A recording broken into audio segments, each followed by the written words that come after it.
use all this divine networking to his advantage down the line. They arrive at the next site, and the Red God lets him know that they'll be doing the heavy lifting from this point forward. Apparently, they're also setting up booby traps, which immediately catches Damduck's attention. But while he's walking around thinking about it, the Red Guy shouts at him to stop, pointing out that he nearly stepped on a live trap. He calmly shows Damduck the exact spot and tells him to be more careful next time. Then, without missing a beat, he gives him the full breakdown of all the trap locations, and Damduck's realized now that this job's low-key dangerous. The Red God reminds him to take notes since this is his first rodeo with dungeon setup. He explains that gods nowadays love throwing humans into random trials, and the lower gods don't get a say in any of it. They just do the grunt work and pay their bills. Turns out dungeon construction is a non-stop business, so work never runs out. He then mentions that the room they were working on earlier is already done and tells Damduck to check it out. What he sees is straight up unreal. The size and detail makes it hard to believe something this massive was cooked up in minutes. Damduck's just standing there wondering what's supposed to go down in a place like this. The Red God tells him to put down the wooden box they've been hauling, and then casually drops that it'll serve as the first real trial in the dungeon. He pops the box open, and Damduck sees what he thinks are just round rocks, until the Red God corrects him. He reveals that those are poisonous spider eggs. The Red God explains that if they leave these things here now, they'll be full-grown hellspawn by the time the dungeon goes live. Damduck's curiosity gets the better of him as he notices something weird nearby. There's a big monster just chilling inside a giant box. He asks what it is, and the Red Guy tells him those are lizard men.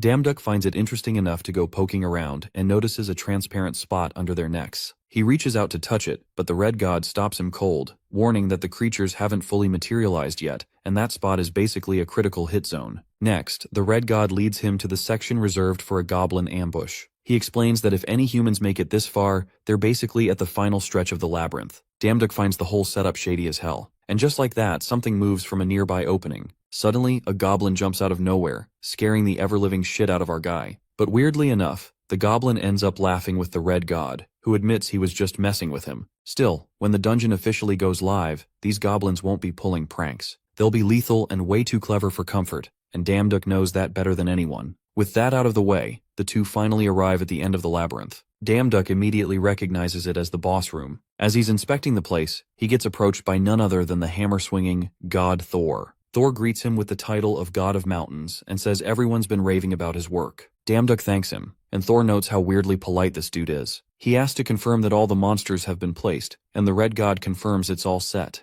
With that, Thor decides it's time for the gods to return home. So God swings Mjolnir and sends Damduck flying out of the realm as our guy freaks out midair. Next thing he knows, Damduck's back in his apartment, trying to mentally process how insane that dimensional jump was. He even thought he was about to get exposed as a human when Thor pulled the hammer stunt, but